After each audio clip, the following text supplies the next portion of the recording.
Hai Sobat Anime, apa kabar semua? Semoga kalian sehat-sehat saja. Kali ini Mimin akan membahas bocoran Swallowed Star episode 164 yang akan tayang di hari Selasa depan.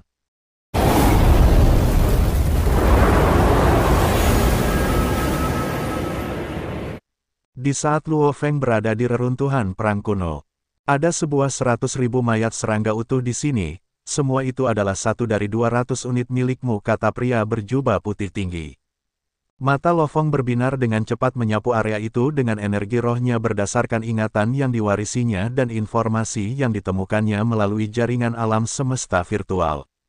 Dia dengan cepat menentukan nilainya, mereka beruntungnya dia mengetahui hal ini dengan baik. Dia cepat mengambil keputusan tidak buruk serangga tingkat atas menghabiskan lebih dari setengahnya. Unit ini seharusnya dapat menghasilkan sekitar 20.000 serangga lapis baja harimau penguasa sektor. Lo Feng terkejut dalam hati, Kaisar Longju itu memang memperlakukanku dengan baik. Jika unit lain semuanya dapat mencapai level seperti ini, maka dengan 100 unit aku akan dapat menghasilkan 2 juta serangga lapis baja harimau.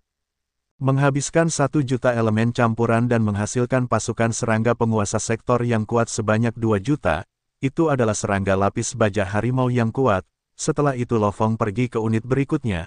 200 unit Lo Feng memeriksa masing-masing dengan cermat. Saat dia melihat lebih banyak lagi, dia bahwa unit pertama yang dilihatnya dianggap sesuatu yang terbaik. Satu unit mayat kemungkinan 2% bisa menghasilkan 20-30 ribu serangga lapis baja puncak penguasa sektor. 26% dapat menghasilkan 15-20 ribu serangga lapis baja puncak penguasa sektor. 32% dapat menghasilkan 15.000 serangga lapis baja puncak penguasa sektor. 40% diantaranya dapat menghasilkan 10.000 serangga lapis baja puncak penguasa sektor. Tuan Lo Feng, unit mayat serangga di sekitar sini jelas tidak sebanding dengan milikmu. Pemandu berjubah putih yang lebih pendek berkata, unit yang telah disiapkan Kaisar Longju untukmu dianggap sebagai barang tingkat atas.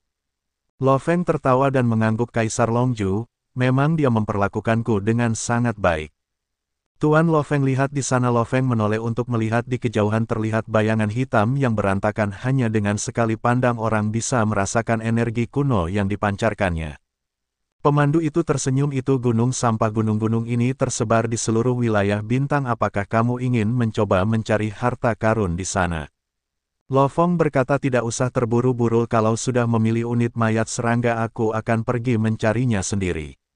Sementara di sisi lain, agen nomor 6 yang kurus itu telah berubah menjadi seberkas cahaya saat ia melayang cepat terbang melewati sisa-sisa yang mengambang di angkasa. Dia telah memasuki wilayah bintang Wulong untuk mencari harta karun selama 9 hari. Selama 9 hari ini dia bertingkah seperti anggota pencari biasa, melihat-lihat tumpukan sampah sebelum terbang ke tumpukan berikutnya. Kadang-kadang dia memasuki kapalnya untuk melakukan perjalanan alam semesta menuju lokasi yang lebih jauh untuk mencari kelompok Lo Feng. Luo Feng tiba-tiba berhenti. Pemandu itu terkejut saat melihat pergelangan tangannya. Tidak jauh dari kita ada anggota lain. Apa yang terjadi? Lo Feng menoleh untuk melihat. Itu orang-orang kita, pengawas internal dan anggota staf kami di dalam medan bintang Wulong. Semuanya memiliki hak istimewa untuk mencari harta karun. Setiap 10.000 tahun kami mendapat satu kesempatan untuk pergi ke gunung sampah secara gratis untuk mencari. Namun kami hanya mendapatkan cincin dunia terkecil yang hanya mampu menyimpan sedikit. Oleh karena itu di dalam medan bintang Wulong kami sesekali akan bertemu dengan beberapa anggota internal. Kami yang sedang mencari harta karun, lagi pula pekerjaan kami di sini sangatlah membosankan. Luo Feng menyadarinya dan mengangguk. Setelah beberapa saat kelompok Lo Feng terus maju, keduanya saling mendekat, jaraknya menyusut dengan cepat 100.000 kilometer setiap detik. Tatapan mata melihat tampak tenang dan dingin dan segera melesat secepat kilat. Di dalam jalur yang luas menuju sebuah bola yang melayang, setelah sekitar 3 menit 3 siluet secepat kilat muncul di jalur yang jauh. Mereka dengan cepat melambat dan berhenti. Ternyata itu kamu, kayak pemandu yang lebih tinggi itu senyum. Sangat jarang bertemu denganmu di medan bintang Wulong. Ini adalah Tuan Lo Feng. Kaisar Longju secara pribadi mengatur agar kami membimbingnya. Jadi itu Tuan Lo Feng. Lo Feng menatap pria berjubah putih yang berpakaian serupa di hadapannya. Bintang Wulong mengirimkan kapal untuk mengecek keadaan itu akan memakan waktu sekitar 98 detik untuk mencapai titik tersebut. Lo Feng, kita kehilangan sinyal pemindaian di sekitar, teriak Babata. Lo Feng terkejut saat dia memasuki wilayah Bintang untuk memilih unit serangganya. Babata telah memberitahunya bahwa dia dapat dengan jelas mendeteksi sinyal pemindaian yang sangat kuat dan luar biasa yang meliputi setiap bagian area di sekitarnya. Dan sistem keamanannya juga meliputi seluruh wilayah Bintang. Bagaimana bisa sinyal pemindaian tiba-tiba menghilang? Apakah mengalami malfungsi? Banyak pikiran yang terlintas di benak Lo Feng. Ia pun menjadi lebih waspada dan berhati-hati. Tiba-tiba dia menatap dengan mata terbelalak di depan Kis, si laki-laki berkepala sisik hitam yang dari tadi asik berbincang dengan kedua pemandu itu. Tiba-tiba mengayunkan pedangnya dan dengan jarak yang dekat ditambah lagi tanpa persiapan atau pertahanan. Kedua pemandu yang lain baru mulai bereaksi ketika pedang-pedang itu menebas melewati kepala mereka. Kepala mereka langsung terbelah menjadi dua. Babata berteriak dalam benak Lo Feng, cepat kabur, pembunuh ini pasti punya banyak kartu tersembunyi untuk bisa bergerak di dalam Bintang Wulong. Dia pasti sudah bersembunyi sangat lama dan tidak bergerak, dia pasti tidak akan memberimu kesempatan. Lo Feng cepat kabur, pedang Kis sangat dekat dan seketika saat dia menghabis dua prajurit puncak penguasa sektor, mata hijaunya bersinar dingin. Dengan mereka berdua mati, tidak ada yang bisa melindungi Lo Feng dan mereka tidak dapat mengirim laporan ke sistem keamanan. Aku penguasa sektor level 9 puncak dan dia hanya penguasa domain level 9. Dia mungkin punya beberapa bentuk kehidupan pendukung, namun itu tidak bisa mengubah fakta jiwanya. Level penguasa domain 9 Kisi telah lama merencanakan segalanya sambil menghabisi dua prajurit puncak penguasa sektor. Banyak pikiran terlintas di benaknya saat tatapannya tertuju pada Lo Feng. Serangan roh tak berwujud langsung menyerbu dan menyerang Lo Feng. Penguasa sektor level 9 versus penguasa domain level 9, hanya perbedaan kuantitas kekuatan saja. Sudah 1000 kali lipat, bahkan dengan pertemuan ajaib dan sebagai jiwa seseorang tidak akan mampu bertahan terhadap serangan yang 1000 kali lebih kuat. Namun ketika Lo Feng baru saja melangkah ke level penguasa sektor, bahkan banyak prajurit puncak penguasa sektor tidak akan mampu membelah inti utamanya. Dan sekarang diameter dunia internalnya melebihi 60 juta km, inti utamanya sangatlah kuat. Jadi penguasa sektor itu tubuh osa sama binatang bertanduk emasnya. Ternyata puncak penguasa sektor mencoba menghabisiku dengan serangan biasa. Lo Feng tidak ingin memperlihatkan inti utamanya yang kuat dengan cepat menggunakan pagoda hampa untuk bertahan. Saat pagoda itu muncul, pagoda itu sepenuhnya melindungi inti utamanya.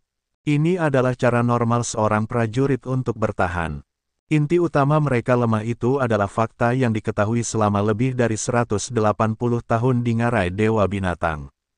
Pemahaman hukum Lo Feng telah meningkat pesat, akhirnya membentuk pagoda tingkat kelima. KC yang menyadari bahwa serangan rohnya gagal mengubah ekspresinya. Serangan roh benar-benar gagal. Bagaimana penguasa domain level 9 itu bisa menahan seranganku?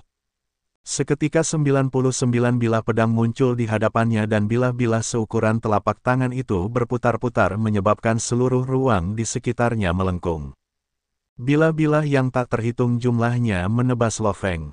Banyak pikiran terlintas di benak Lo Feng, dia juga menyusun strategi pertempuran. Jika kamu hanya memiliki kekuatan setingkat ini maka pergilah dan matilah, Lo Feng meraung dengan ganas. Suaranya meledak dalam pikiran Kaye, secara bersamaan banyak tanaman merambat mulai tumbuh dari bahu Lo Feng dan saat mereka tumbuh mereka menjadi semakin tebal. Dalam sekejap mata 216 tanaman merambat besar bagikan ular besar yang melilit. Masing-masingnya lebih besar dari binatang bertanduk emas. Satu tanaman merambat saja panjangnya melebihi diameter bumi. 216 tanaman merambat ini jika digunakan dalam serangan gabungan menyebabkan puluhan ribu km di sekitarnya langsung berubah menjadi hutan hijau. KC hanya bisa menyaksikan dedaunan hijau menelannya. KC meraung dalam hati, dari informasi yang kuterima tanaman rambat awalnya paling tinggi level penguasa sektor 6 dan seharusnya memiliki sekitar 108 hingga 162 tanaman rambat. Namun tanaman rambat ini memiliki 216, mungkin ini penguasa sektor level 8 di antara dedaunan yang tak berujung. Ada satu yang melilit sesuatu yang tampak seperti senjata laser sederhana. Itu adalah senjata laser kelas S9. Tembak dan habisi perintah Lo Feng. Daun itu membungkuk sedikit dan menekan tombol. KC tidak dapat menghindarinya karena ia dikelilingi oleh tanaman merambat dan dedaunan yang tak terhitung jumlahnya dan pilar cahaya putih yang menyilaukan langsung mengenai tubuh Casey.